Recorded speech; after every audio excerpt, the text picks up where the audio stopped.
wasn't He was. he? And Don Henley, also pretty good. I had a chance to see Don Henley Gerard in 1991 at Mud Island, just solo, out by himself. Pretty good. Susanna Hoffs opened. Oh, my gosh. God, it was such a good show. Yeah. Susanna Haas from the Bengals. Yeah. That's, by the way, that's Representative Scott Bounds that we announced before we came in. No, you're great. Appreciate you coming in today. So, you guys, let's talk about the Neshoba County Fair. Let's talk about something fun first. Okay. All right. You are the president of the Neshoba County Fair, and that's coming up. That is a unique experience, an event in the state of Mississippi. And that's, what are the dates of that? End of the July, right? Yeah, July. Yeah, and first of all, thank you for having me. Yeah, sure, absolutely. Talk about the fair, maybe the legislature if you want to go there. Yeah, we'll do that. 2025 dates are July the 25th through August 1st. Kicks off the last full week in July. Yeah. This will be the 136th fair. Man. Started in 1889. War years 42, 43, 44, 45 did not have a fair, and looking at the historical records, wasn't sure if it was ever going to make a comeback, but it was a dedicated bunch of people out there that the grounds had grown up and trees had grown, and they went in and cleared it and started again, which is very, very cool. And then the COVID year, 2020, obviously, we didn't have a fair. So. World's biggest house party. Yeah, Mississippi's giant house party. Kicking off this year, like I said, July 25th through the 31st. Political speaking, being a political junkie, sort of, we've got 2 days of political speaking this year, which will be on Wednesday, July the 30th, and Thursday, July 31st. Did you know, Gerard, that in looking at the Secretary of State's website when we're planning our political speaking schedule and all, that there is not a contested race statewide, except maybe for some local school boards across the state, in Mississippi this year? No statewide races. No, no local. Now you got municipals and all that fall before the fair, but no statewide. No, that's right. No statewide this year. So, what we'll have sitting officials. Our rules don't allow candidates in future races to speak.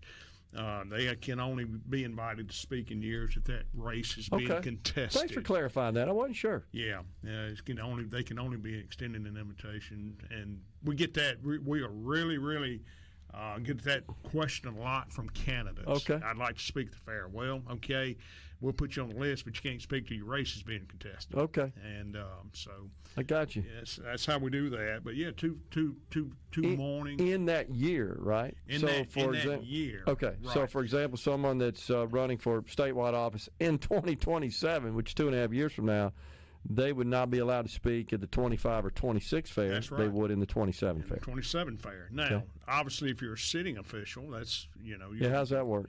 Well, if you're a sitting official, statewide official, obviously we extend invitations to you, for you to speak.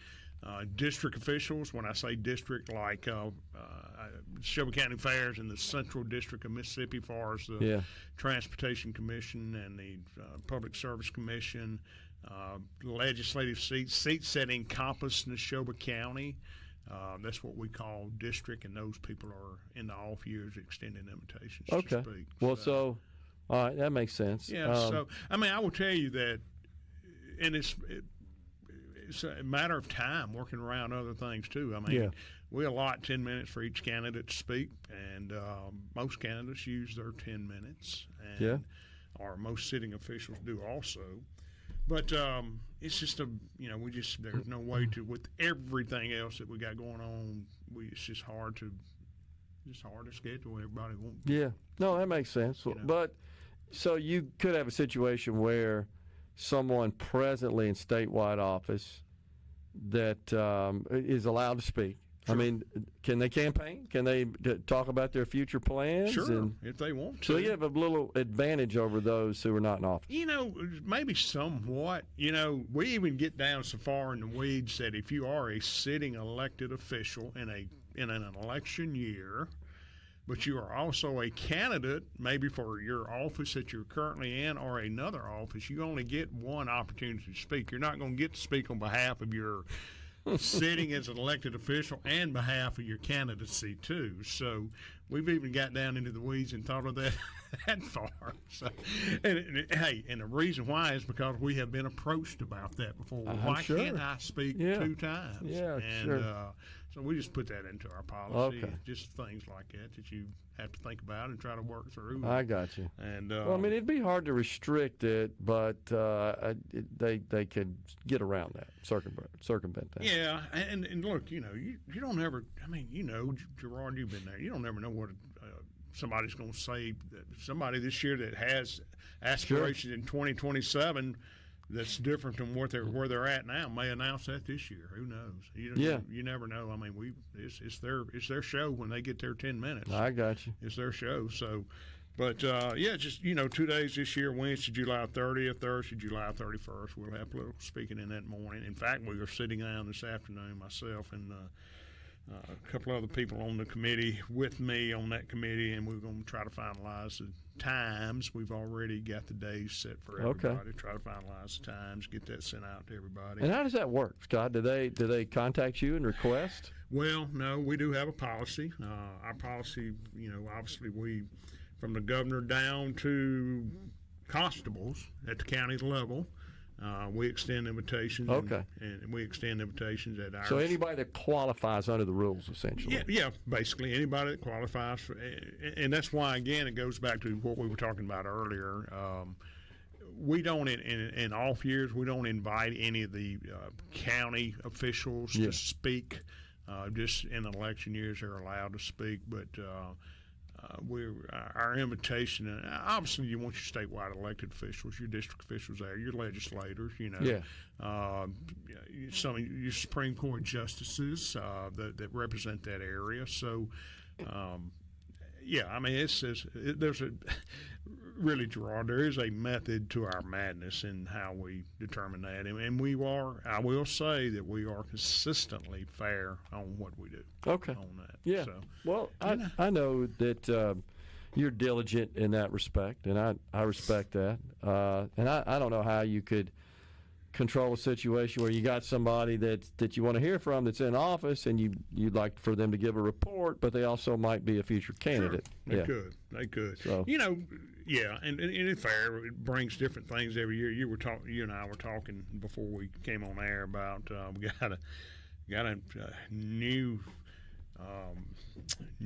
entertainment this year. Yeah, man, we're looking forward to that. Called the Houst Band, and I'm going to let you explain or tell who the Houst Band is. And I certainly would love to do that. And I've done it a couple of times on the show. But in case you're not aware, the Mississippi House of Representatives has formed a band, and they're going to be performing at the Neshoba County Fair, organized by Joe Tubb, Representative Joseph Tubb, and Dan Eubanks had a hand in that as well. He's from DeSoto County. We've also got, both of them are vocals and rhythm guitar. And then we've got Noah Sanford on the keyboards. We've got Steve Lott, Representative Steve Lott from down in George County. He's on lead guitar. Got Representative Chuck Blackwell's on the bass, and yours truly is banging the drums. It turns out there's no drummers in the Mississippi House. Somebody figured out that I'd played a long time ago, and so I was invited to participate. So a lot of fun. So Lance Varner's great. So being the drummer, have you watched videos of Keith Moon and John Bonham? Well, we were talking about that on the program yesterday. Rhino keyed up a big Led Zeppelin tune, and I made it very clear that not in their league, shall we say.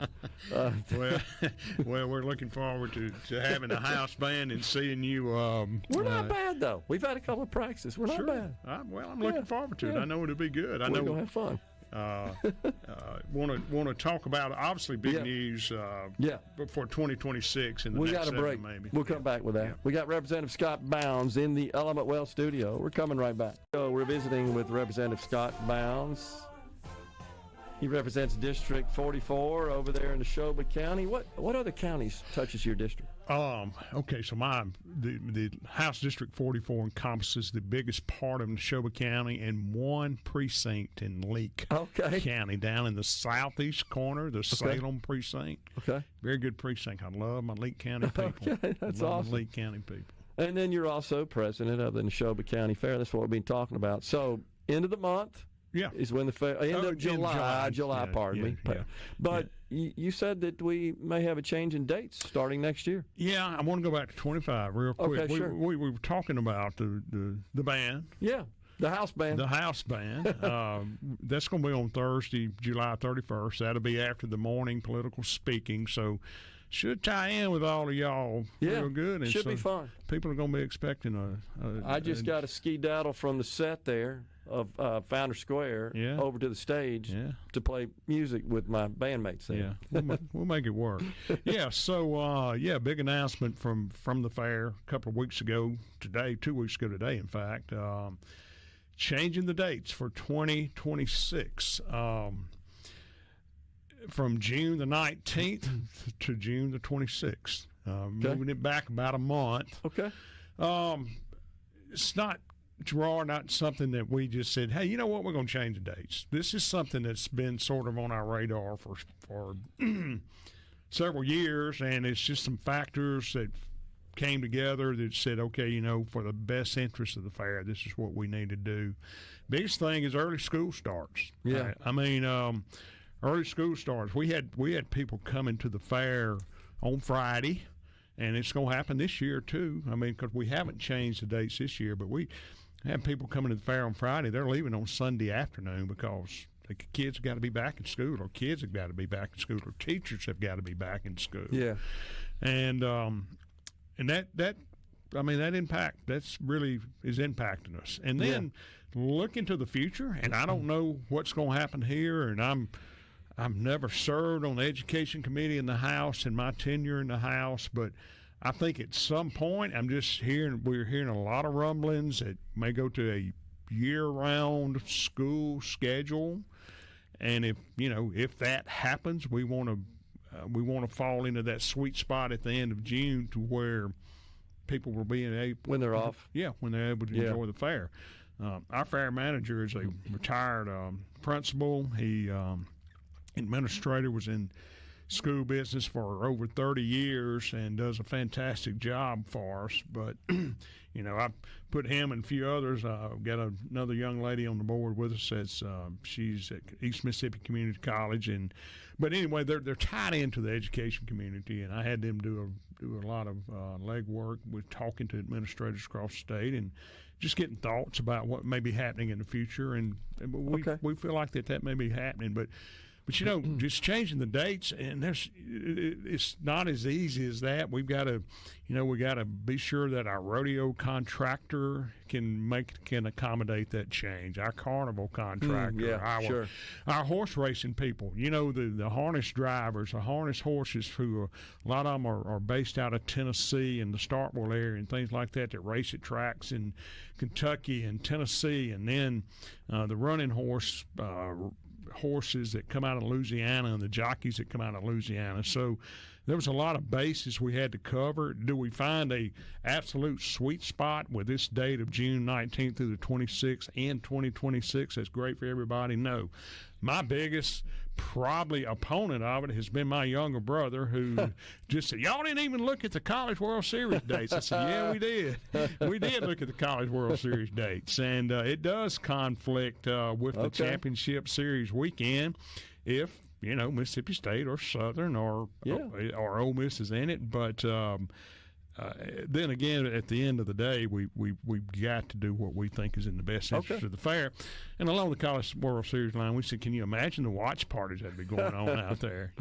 That's true. And but it all ties. I mean, the fair is an agricultural fair.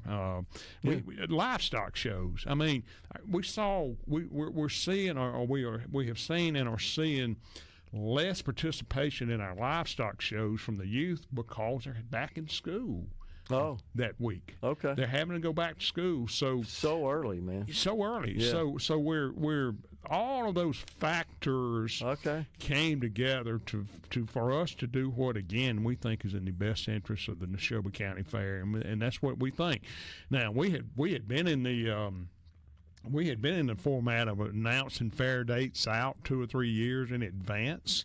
We're not going to do that now. We're going to do it 1 year at a time. Okay. And we're going to see how how next year works. And we feel like that overall should be a good experience. Our comments and feedback has been, for the most part, positive, probably 90% positive.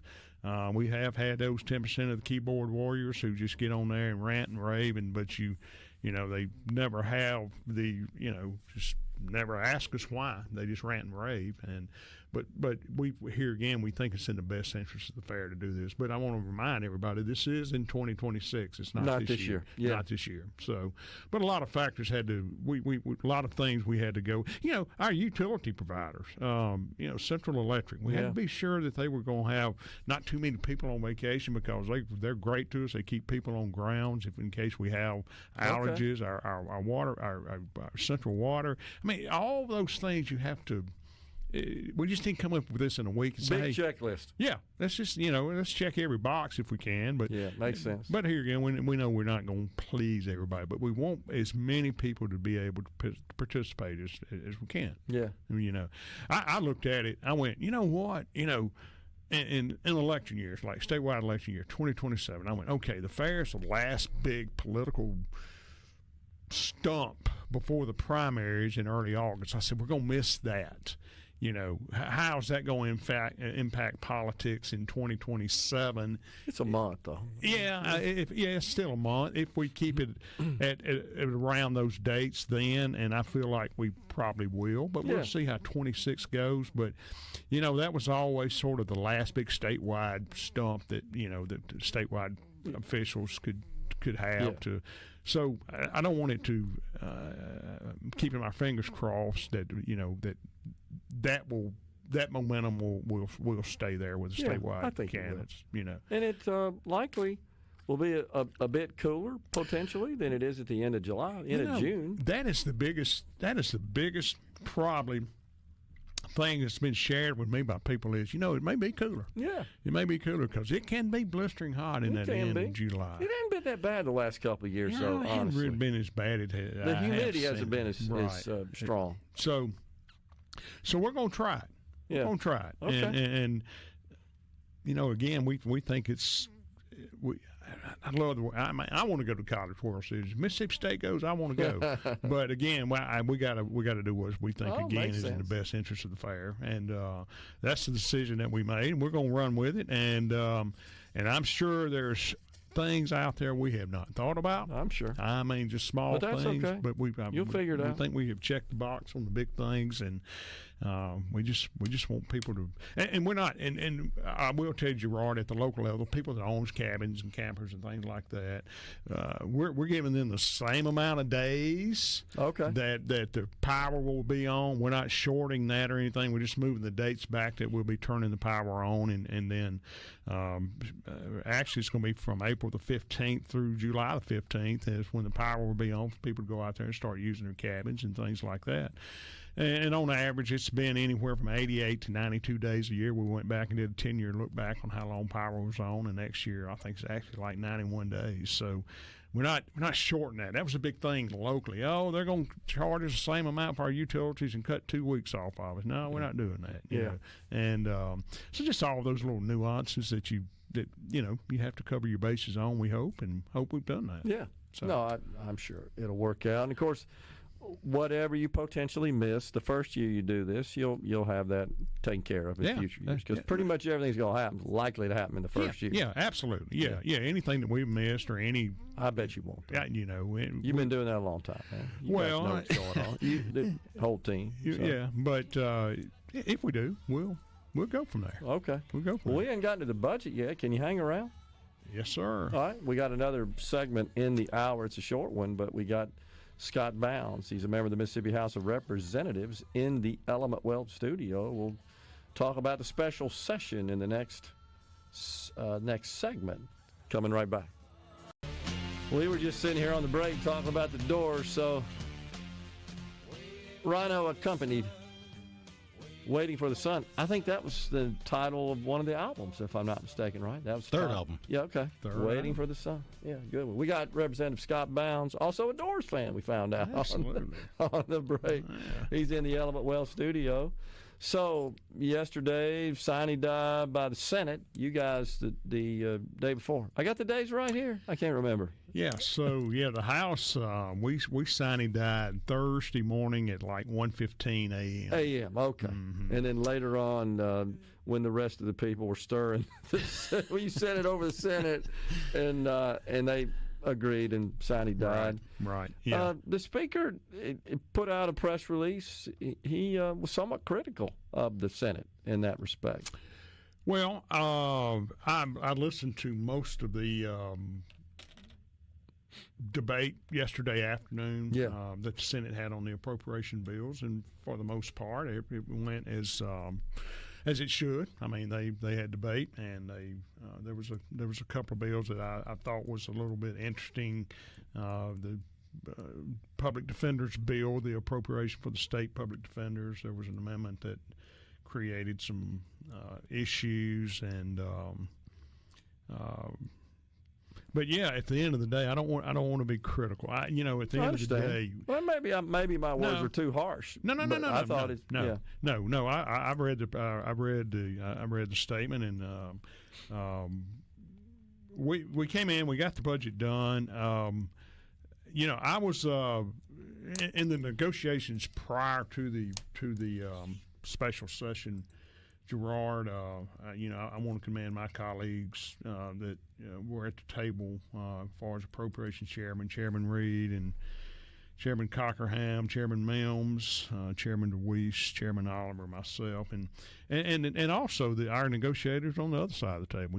Senator Hobson and McConn and DeBar and all of those guys. I mean, we had several days of deliberative conversation and about where we wanted to go with this year's budget and everything, and obviously as can be and as will be, the way politics shakes out a lot of times, we had differences, and we were not able to bring those differences to the full body. The House and the Senate, the House's position was throughout the negotiations that we felt like that with the surplus of cash that we have outside of our savings accounts, that we needed to do some R&R on state buildings and things like that. And the House's proposals were very reasonable. We were not breaking the bank in any stretch, shape, form of the imagination. But with $1.4 billion in capital expense funds that's sitting there, when we have repair and renovations need to be done, and we need infrastructure projects done back in legislative districts, and be mindful, this is not port projects. These are things that pertain to water quality and wastewater disposal and road and bridges and things like that. Big core infrastructure. Big core infrastructure like that. We were not able to come to any agreement on that, to have those types of projects. But I want to emphasize this: is that $1.4 billion that's sitting there, that's not our money. That's the taxpayers' money. It's not our money. So we felt like it needed to be back invested with the taxpayers, back in the districts and statewide, and we were not able to come to that. So I hope that next year we have a different avenue that we go down on that, and we're able to come together, because I'm going to tell you, this deferred maintenance and things that have to be done on colleges, campuses, community colleges, state buildings, and things like that, it's going to double up next year. It's going to double up next year, Gerard, and it's going to be a day of reckoning on it, and we're going to have to address that next year. And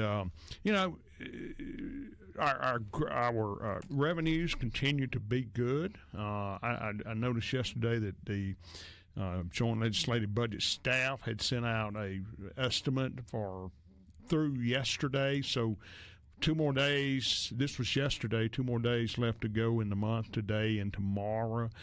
We were only about $7 million below our estimate, which we should easily make that up over the next 2 days. So our revenues continue to be good, and both bodies have been very deliberative and adopted a conservative budget.